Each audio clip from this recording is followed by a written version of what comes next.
My cheating wife got pregnant after she had a little fun with random guy. It had been over 3 years since I last spoke a word to my ex-wife. She reached out to me last week and asked to speak with me. We had a 1-hour phone call, and that conversation brought this sad, miserable relationship to its ultimate end. This is my story. I found this forum a few weeks ago and have been reading avidly. It has made me sad reading the outpourings of so many broken hearts. I am sorry to say it has also brought some comfort knowing I am not alone in my situation. I haven't posted before because what comfort or advice can I offer when my own marriage failed so badly? But after my conversation with my ex last week, I realized there are so many similarities in all our stories. A series of checkboxes, and almost all of them are checked off. That is what compelled me to share. We met in TN. I was 22, she was 27. She was in her last year of nursing school, and I was in my last year of military service. We were both working doing deliveries at a local pizza place for extra money. We hit it off and became friends, and after a very memorable party one night became much more. She pursued me in truth, but I was attracted to her and more than happy to reciprocate. When my military time ended, I took her out to a nice dinner and proposed. I was so completely in love with her by that time. Our first year of marriage was great. I got along great with her family, and my family loved her. We did almost everything together. Then in year 2, things started to change. I was working full-time and going to school at night, working on a degree in civil engineering. I tried to make the time we had together special, romantic, but nothing changed the fact that there was a lot less of it. I could feel her pulling away and losing interest in me, so I dropped out of school. I made a judgment that my marriage was more important, and I told myself I could always go back later. Things didn't really improve. I had learned something about her. She is like a kid who tires of her toys quickly. She becomes bored with it and moves on to a new toy. I tried to keep her engaged and keep things interesting. Gifts, vacations, different kinds of romantic bonding. It was like bailing out a sinking ship. She offered little in the way of help or encouragement. It's exhausting to try and save a relationship when you are doing it alone. Then the cheating behavior began. This you guys all know well. She checked off the boxes, protective of her phone and laptop, more frequent absences from the home, a complete withdrawal from intimacy. Affection from her went to 0, and even hugs and kisses from me were coldly received. I've read this so many times in other posts here. It's like cheaters don't want to cheat on their AP with their spouse. I knew what was going on, and I was highly motivated to catch her. We lived in an at-fault state, but she covered her tracks well. I couldn't prove it. I think she noticed I was checking out of the marriage. All my attempts at initiating affection, or heck, even talking to her for that matter, stopped. After that, she tearfully confessed to an inappropriate relationship with a coworker. She swore it was never physical. She made a lot of promises and apologies. I had never heard the term trickle truth before coming here, but I suspect I was served up a hot bowl of it, with a side of blame shifting. She wanted to work on us. She wanted counseling for us. I believed her. Or at least I chose to believe her. My heart and my intellect were not on speaking terms. We went to MC for a few weeks. That seemed to make her uncomfortable, because the counselor asked some very probing questions about the EA. I think she suspected, as I did, there was more to it. She discontinued after 4 sessions, but we seemed to be doing better. It was almost like I had my old wife back. I was very happy and decided to put all my unproven suspicions behind me. This lasted about 6 months until the cycle began to repeat itself. Once again, she checked all the boxes like before. I confronted her about it twice. She blew it off as stress on her part or immaturity, a favorite thing for her to throw in my face over the whole relationship because of our age gap, on my part. Intimacy between us stopped as she lost all interest in it and in me. And then it happened. I came home and found her at home early. She was sitting on our bed crying. I sat with her and asked her, almost begged her, to please talk to me.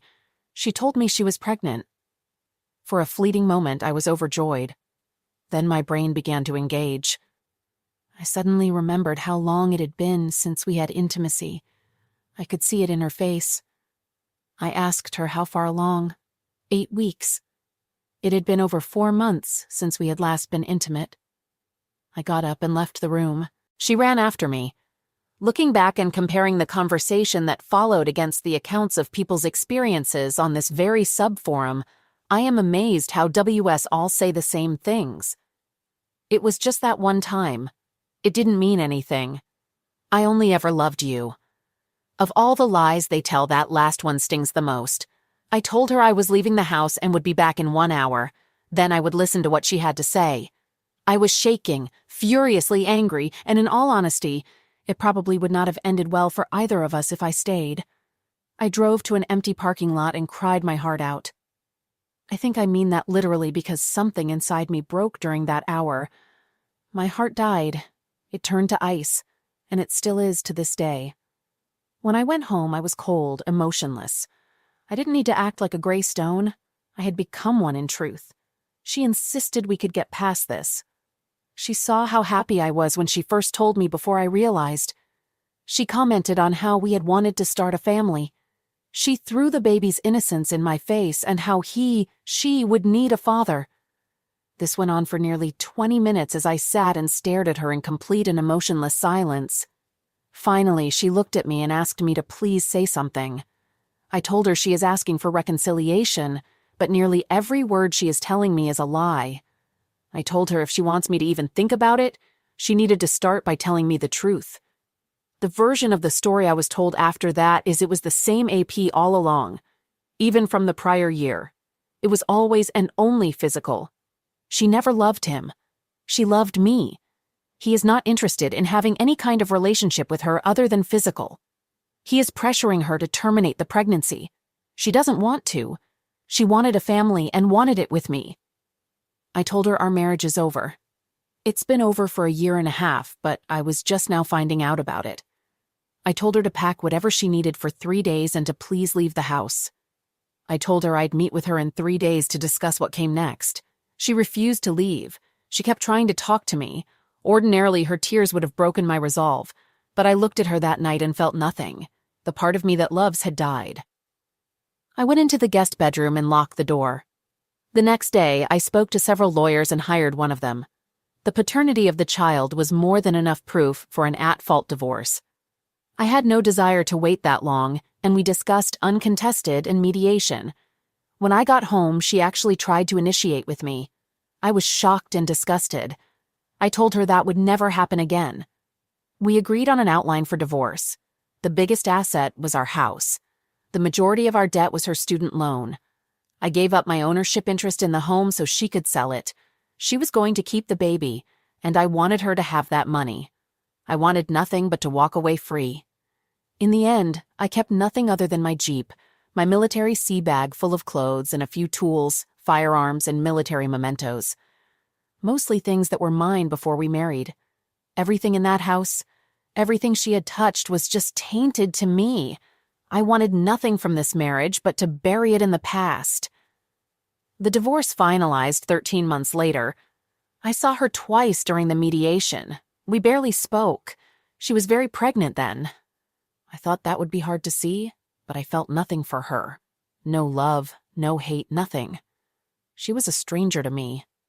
I moved to Florida and took a job as an underpaid but also underworked civil servant. I have a very simple life now. I bought and renovated a small house on the Gulf Coast. I bought a boat and go fishing almost every weekend. I have very few friendships and have dated very little. I have trust issues now. I really don't enjoy the company of other people. I find myself suspicious of the attentions of women, especially ones I'm attracted to. I'm 27 years old now. I'm very physically fit and some girls find me attractive. But the idea of an intimate relationship with someone, trusting them to that level, I don't think I can do it. Not for a long time anyway. I am the opposite of the man I used to be in almost every way. All my love now is reserved for a happy black Labrador retriever named Stormy. She goes almost everywhere with me. I'm not exactly happy. I still got upset when something triggers me to remember my ex and all that happened. I still sometimes feel a tremendous and overpowering sense of loss. I know I have lost nothing because I really had nothing, but I can't help how I feel. The beauty of my job is I mostly work alone and in the outdoors, and I can often take my dog to work with me. If I haven't found happiness in divorced life, at least I found peace. I'll take it. Last week, the past I thought I'd buried 2 years ago reached out from the grave. She called my cell. I don't know, she got my contact info. It couldn't have been too hard. I wasn't exactly hiding. We spoke for an hour. It was amicable at first, and she made it sound as though she just wanted to see how I'm doing and catch up. But the hidden purpose of the call was to feel me out about some kind reconnection. She gave birth to a healthy baby girl 2 years prior.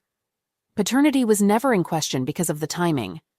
The AP wasn't present for the birth and has had little interaction with his daughter.